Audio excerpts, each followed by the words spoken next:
आप सभी का स्वागत है आपके अपने YouTube चैनल जेसीसी फाजीनगर पर। मैं हूं बसंत कुमार सिंह और आज जो चैप्टर लेकर के हम उपस्थित हैं वो बहुत ही बेहतर चैप्टर है और काफ़ी क्वेश्चन इससे पूछे जाते हैं, हर साल पूछे जाते हैं टीजीटी और पीजीटी में। तो चैप्टर का नाम क्या है? आपने बहुपद पढ़ा होगा और बहुपद में पढ़ा होगा कि इस तरह का कोई भी बहुपद होता है P x plus three x square plus 3x plus 2 equal, यह पी एक्स एक बहुपद है और इसमें बहुपद की सबसे बड़ी घात 2 है, इसलिए हम इसको द्विघात बहुपद या क्वाड्रेटिक पॉलिनोमियल कहते हैं। पॉलिनोमियल होने का कंडीशन क्या है? जो चर है या जो चर है वेरिएबल है उसकी पावर होल नंबर यानी कि 0, 1, 2 डैश होना चाहिए। चर की घात अगर होल नंबर है तो यह बहुपद द्विघाती बहुपद या क्वाड्रेटिक पॉलिनोमियल कहलाता है। आप स्क्रीन पर दिख रहे हैं क्वाड्रेटिक इक्वेशन क्या होता है? एक ऐसा इक्वेशन, जैसा कि आप यहाँ डिफिनीशन में देख पा रहे हैं, एक ऐसा इक्वेशन जिसमें पी एक्स की वैल्यू 0 के बराबर है और यह पी एक्स क्या हो, द्विघात बहुपद हो, क्वाड्रेटिक पॉलिनोमियल हो, तो ऐसे इक्वेशन को हम द्विघात बहुपद कहते हैं। इसका डिफिनीशन आपके स्क्रीन पे यहाँ दिख रहा है कि यदि समीकरण पी एक्स बराबर 0 एक द्विघात बहुपद है, जहां पे जो पी एक्स है द्विघात बहुपद है, ये द्विघात समीकरण कहलाएगा। If the equation P X is equal to 0 where P X is a quadratic polynomial it is called a quadratic equation. जैसे यहाँ पे अगर हमने लिखा है X square minus 3 root X और प्लस 5 इज इक्वल टू 0, तो यह क्वाड्रेटिक इक्वेशन नहीं कहलाएगा। इसका कारण क्या है कि यहाँ पे जो वेरिएबल यूज किया गया है इसका पावर 1/2 है और यह क्वाड्रेटिक पॉलिनोमियल नहीं है। आप यहाँ ध्यान दीजिएगा, यह क्वाड्रेटिक पॉलिनोमियल नहीं है, इसलिए हम इसको क्वाड्रेटिक इक्वेशन नहीं कर सकते। यह लिखा गया है एक्स स्क्वायर प्लस 3x और प्लस 5 इज इक्वल टू 0, तो इस तरह के इक्वेशन में वेरिएबल का पावर देखिए 2 है, यहाँ पावर क्या है 1 है और यहाँ x की पावर 0 लिख सकते हैं, यानी कि 2, 1 और 0 यह पूरा होल नंबर से लिया गया है, इसलिए इस इक्वेशन को हम क्वाड्रेटिक इक्वेशन कहेंगे। क्वाड्रेटिक इक्वेशन का जो जनरल फॉर्म है, व्यापक रूप है, यह क्या होता है? जैसा कि आप देख पा रहे हैं X square plus B X plus C is equal to 0 में इसका व्यापक रूप है और इसमें जो ए बी सी प्रयोग किया गया है यह एक रियल नंबर, जैसे ए बी और सी यह तीनों रियल नंबर है। रियल नंबर का मतलब हो गया इसका स्क्वायर पॉजिटिव होगा, कभी नेगेटिव नहीं होगा। इसमें बी 0 हो सकता है, सी 0 हो सकता है, लेकिन ए 0 नहीं होगा, क्योंकि अगर ए को 0 रख दें तो जैसा कि आप देख पा रहे हैं अगर ए 0 हो जाएगा तो यह इक्वेशन में से एक्स स्क्वायर समाप्त हो जाएगा और यह बी एक्स प्लस सी बन जाएगा, एक रैखिक समीकरण बन जाएगा और ऐसे समीकरण को हम क्वाड्रेटिक इक्वेशन या द्विघात समीकरण नहीं कहते हैं। ए का मान 0 नहीं होना चाहिए।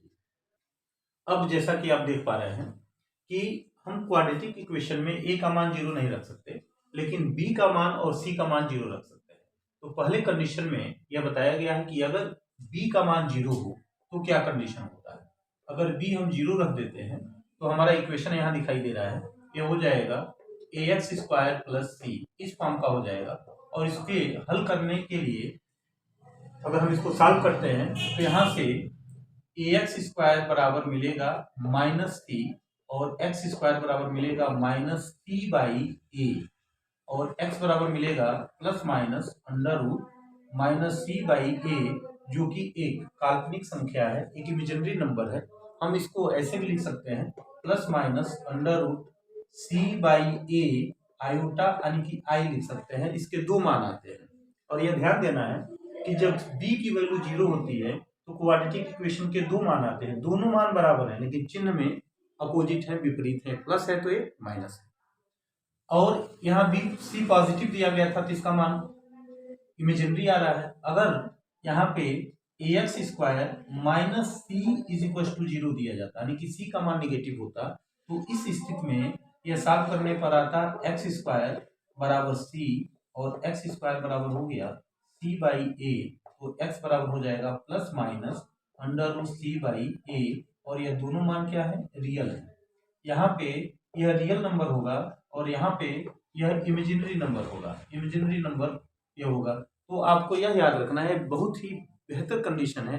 अक्सर क्वेश्चन में पूछा जाता है कि अब आपसे क्वेश्चन इस तरह से पूछा जा सकता है कि ax square plus bx plus c is equal to 0 के दोनों मूल बराबर परंतु चिन्ह में विपरीत हों तो b का मान होगा।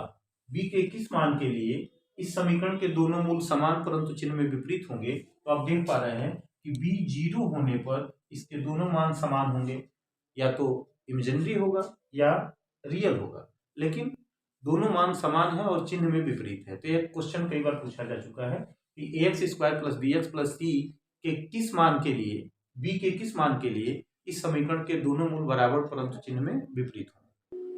अब जैसा कि यहाँ एक उदाहरण दिया गया है और इसमें पूछा गया है कि p का मान क्या होगा जिसके लिए समीकरण के दोनों मूल समान परंतु चिन्ह में विपरीत होंगे, और ऑप्शन आपको दे दिया गया है a p बराबर 2, b p बराबर 3 और c p बराबर -3 और d ऑप्शन दिया गया है p बराबर 0। तो यही ऑप्शन आपका सही होगा, क्योंकि p का मान अगर 0 रख देते हैं तो आपका इक्वेशन हो जाएगा 2x स्क्वायर और -8 इज इक्वल टू 0। क्योंकि p का मान 0 रखेंगे तो ये पूरा टर्म क्या हो गया, 0 हो गया, और 2x square is equal to मिलेगा माइनस, तो यह +8 हो जाएगा। तो x स्क्वायर बराबर मिलेगा 2 से काट देंगे तो 4 हो जाएगा, और x बराबर मिलेगा ±√4 इज इक्वल टू ±2। दोनों चिन्ह यानी कि इसके दो आंसर आ गया, एक +2 आ गया और एक -2 हो गया। दोनों चिन्ह में तो अलग अलग है लेकिन दोनों का मैग्नीट्यूड बराबर है, तो इस तरह से हम इक्वेशन को सॉल्व कर सकते हैं। अब जैसा कि आप देख पा रहे हैं, यदि c का मान 0 रखा जाए, c का मान अगर 0 समीकरण में रख दिया जाए तो इक्वेशन कैसे चेंज हो जाता है, ax स्क्वायर प्लस bx और plus c is equal to 0। यह c का मान अगर 0 रख देते हैं, यहाँ पे c की वैल्यू 0 रखने पर आ जाएगा ax स्क्वायर प्लस bx बराबर 0। ऐसे इक्वेशन के दो मान मिलते हैं जिसमें से एक मान शून्य होता है।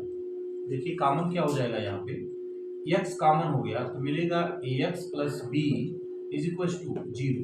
तो लिखेंगे यदि पहला x इज इक्वल टू 0, या अगर इसको 0 रखते हैं तो ax plus b is equal to 0, तो ax बराबर मिलेगा -b और x बराबर हो जाएगा -b/a। तो इस तरह से इसके दो मान मिलते हैं। अब क्वेश्चन आपसे पूछा जाता है कि ax square plus bx plus c बराबर 0 में c के किस मान के लिए इसका एक मूल शून्य होगा। तो एक मूल शून्य होने के लिए हमें c की वैल्यू क्या करनी पड़ेगी, 0 करनी पड़ेगी। तो यह सेकंड केस है और इस पर क्वेश्चन पूछा जाता है। अब यह आप जो स्क्रीन पर देख पा रहे हैं, द्विघात समीकरण की quadratic equation px equal to 0 एक द्विघात बहुपद है जो px इसमें यूज किया गया है। यह द्विघात बहुपद होना चाहिए। इसका व्यापक रूप बताया गया है इसके नीचे, कि व्यापक रूप आपसे पूछा जाए तो ax square plus bx plus c, जहाँ a b c real number है परंतु a का मान 0 नहीं होगा। यहाँ से दो केसेस हमने लिखा है, पहले में b का मान 0 लिखा है और दूसरे में c का मान 0 रखा है। अगर b का मान 0 होता है तो इसके दो इक्वल और अपोजिट साइन वाले रूट प्राप्त होते हैं, जिसमें से यह रूट रियल भी हो सकते हैं और इमेजिनरी भी हो सकते हैं। और दूसरा जो c बराबर 0 है तो इसके 1 रूट 0 होगा, एक जो मूल होगा इसका 0 होगा और दूसरा मूल जो होगा यह -b/a के बराबर होगा। तो यह पूरा चार्ट आप इसको शॉर्ट स्क्रीन लेकर के रख सकते हैं, बहुत ही बेहतर चार्ट है और इसी पर क्वेश्चन आप सॉल्व कर सकते हैं। अब जितने नियम आपको बताए गए हैं उस पर एक एक पर आधारित हम क्वेश्चन रिवाइज कर लेते हैं कि क्वेश्चन कैसे पूछे जाएंगे।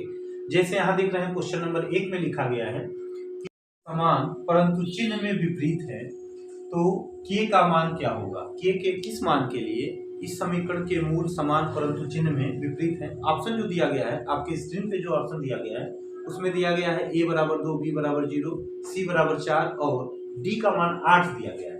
तो यह अभी हमने बताया कि इस तरह के इक्वेशन में यह वैल्यू अगर 0 हो जाती है, इसके दोनों मूल बराबर परंतु चिन्ह में विपरीत होते हैं, तो इसकी वैल्यू 0 होनी चाहिए। तो k का मान यह 0 तब होगा जब k का मान 0 होगा। यह तो हो गया, आप सीधे जवाब दे सकते हैं। अगर सॉल्व करना चाहते हैं तो k बराबर 0 अगर रखते हैं ये होगा 8 minus 2x² is equal to 0। तो माइनस 2x² बराबर हो जाएगा -8 माइनस माइनस कैंसिल, 2 से काट देंगे 4 हो जाएगा, और x² बराबर 4, तो x बराबर हो जाएगा +-2। इसके दोनों मान चिन्ह में विपरीत है, लेकिन मान आपस में क्या है, बराबर है, दोनों दो के बराबर है। तो इस प्रकार जो इसका बी ऑप्शन दिया गया है, बी ऑप्शन 0, यह सही है। k का मान यहाँ पे 0 होगा, तो इसके दोनों मूल बराबर परंतु चिन्ह में विपरीत होंगे। अब जैसा कि आप स्क्रीन पर देख रहे हैं, क्वेश्चन नंबर 2 में पूछा गया है कि समीकरण x/9 = 9/x, तो x का मान क्या होगा, ऑप्शन दिया गया है 9, -9, +-3 और +-9। आपको ये बताना है, अभी हमने बताया कि जिस इक्वेशन में v की वैल्यू 0 होती है, यह शुद्ध द्विघात समीकरण कहलाता है। इसके दोनों मान बराबर परंतु चिन्ह में विपरीत होता है। तो आप डी ऑप्शन डायरेक्ट लिख सकते हैं, चिन्ह में बराबर और विपरीत वही एक दिया गया है। लेकिन अगर आप इसको सॉल्व करना चाहते हैं तो x/9 और 9/x दिया गया है, क्रॉस मल्टीप्लिकेशन करेंगे तो x² बराबर हो जाएगा 81, तो x बराबर हो गया +-9, यानी कि 81 का स्क्वायर रूट जब करेंगे तो +-9 होगा। इस प्रकार से आपका डी ऑप्शन सही है। अब जैसा कि स्क्रीन पर देख पा रहे हैं, क्वेश्चन में कहा गया है कि x² - 1/4 = 0, तो x का मान क्या होगा। यह भी जैसा कि आप देख पा रहे हैं, एक शुद्ध द्विघात समीकरण है और x² - 1/4 बराबर 0 दिया गया है। इसके जो ऑप्शन दिए गए हैं, बिना हल करने किए आप सॉल्व कर सकते हैं। स्क्वायर रूट इसका जो होगा +-1/2 होगा, और सही ऑप्शन सी में दिखाया गया है, तो सी ऑप्शन आपका सही है। अगर सॉल्व करना चाहते हैं तो हो जाएगा 1/4, तो x बराबर हो जाएगा +-1/4 +-1/2। तो इसका सी वाला ऑप्शन सही है, और इस तरह से बिना सॉल्व किए अब जिसमें ऑप्शन प्लस माइनस में इक्वल और अपोजिट दिया गया हो, तो यह शुद्ध द्विघात समीकरण का हल होता है। क्वेश्चन नंबर 4, जैसा कि आप यहाँ स्क्रीन पर देख पा रहे हैं, क्वेश्चन नंबर 4 में कहा गया है ax² + bx + c = 0 के किस मान के, c के किस मान के लिए समीकरण का एक मूल शून्य होगा। दूसरा मूल कुछ भी हो, लेकिन एक मूल शून्य होगा। अभी आपको हमने बताया कि ax² + bx + c = 0 में अगर c की वैल्यू हम 0 रख देते हैं तो इक्वेशन बन जाता है ax² + bx = 0। ऐसे इक्वेशन में एक मूल शून्य होगा और दूसरा मूल हो जाता है x बराबर, यहाँ x बराबर -b/a। तो इससे मतलब नहीं है, हमसे पूछा गया था एक मूल शून्य होने के लिए यहाँ c की वैल्यू 0 होगी, और यह ऑप्शन जो दिया गया है यह ए ऑप्शन सही है, c का मान 0 होना चाहिए। अब आपके स्क्रीन पर क्वेश्चन नंबर 5 दिख रहा है, जिसमें समीकरण में दिया गया 5x² - 125 = 0। यह भी एक शुद्ध द्विघात समीकरण है और इसमें c की वैल्यू 0 दी गई है। नहीं, ये शुद्ध द्विघात समीकरण में दो ही टर्म है, इसमें दो टर्म है, तो यहाँ पे दिया गया है 5x² और -125 = 0। इसका मतलब b का मान 0 दिया गया है, c इसमें दिया गया है, c कांस्टेंट है, यह वैल्यू दिया गया है और यह वैल्यू दिया गया है। तो बिना हल किए इसका भी आप जवाब दे सकते हैं। जो मान इसके आएंगे दोनों बराबर होंगे, लेकिन चिन्ह में विपरीत होंगे। तो ऑप्शन में आपको दिखाई दे रहा है 5, -5, +-5 और 0, तो दोनों मान जो अपोजिट वाले हैं वह ऑप्शन सही करेंगे। अगर सॉल्व करना चाहते हैं तो 5x² = 125, 5 से काट देंगे तो हो जाएगा x बराबर ±25 बार में कटेगा, 25 का वर्गमूल हो जाएगा +-5। तो इस प्रकार से आप देख पा रहे हैं कि ऑप्शन आपका सी सही है। अब यह क्वेश्चन नंबर जो आपके स्क्रीन पर दिख रहा है, क्वेश्चन नंबर 6, इसमें कहा गया है 2x² - 8x का में x का मान होगा। तो इस सभी ऑप्शन में देख लीजिए, जो ऑप्शन आपको दिए गए हैं 2,4, 0,4, -2,-4 और 2,-4 दिया गया है। तो वही ऑप्शन आप टिक करेंगे जिसमें एक 0 दिया गया हो, क्योंकि ऐसे इक्वेशन को हम सॉल्व करते हैं जिसमें c की वैल्यू 0 दी गई है, इसके दो मान आते हैं। इसमें से 2x कॉमन ले लेंगे तो क्या मिलेगा, x - 4 मिलेगा। तो एक मान इसका 0 होगा, 2x बराबर 0, तो x बराबर क्या लिखेंगे 0, और दूसरा मान x - 4 बराबर 0, तो x बराबर क्या मिल जाएगा यहाँ पे 4। एक मान तो ये हो गया और दूसरा मान ये होगा। तो जिसमें शून्य वाला ऑप्शन दिया गया है आप टिक कर सकते हैं, बिल्कुल आसान है ये। अब क्वेश्चन नंबर जो 7 आपके स्क्रीन पर दिख रहा है, यह क्वेश्चन में आपसे पूछा गया है x² और माइनस दिया गया है x² + 36 = 0। यह भी एक शुद्ध द्विघात समीकरण है और इसके भी मूल दोनों बराबर परंतु चिन्ह में विपरीत आएंगे। तो इसमें भी प्लस माइनस आएगा, चिन्ह सेम आएगा, लेकिन जब हम इसको इधर ट्रांसफर करेंगे तो एक्स स्क्वायर बराबर हो जाएगा -36 और एक्स बराबर हो जाएगा प्लस माइनस अंडर रूट -36। इसके मूल काल्पनिक होंगे, वास्तविक नहीं होंगे। तो आपके जो ऑप्शन दिए गए हैं जिसमें आपसे कहा गया काल्पनिक इमेजिनरी रूट होंगे, तो बी ऑप्शन इसका सही है। आपके स्क्रीन पर दिखाई दे रहा है, बी वाला ऑप्शन सही है।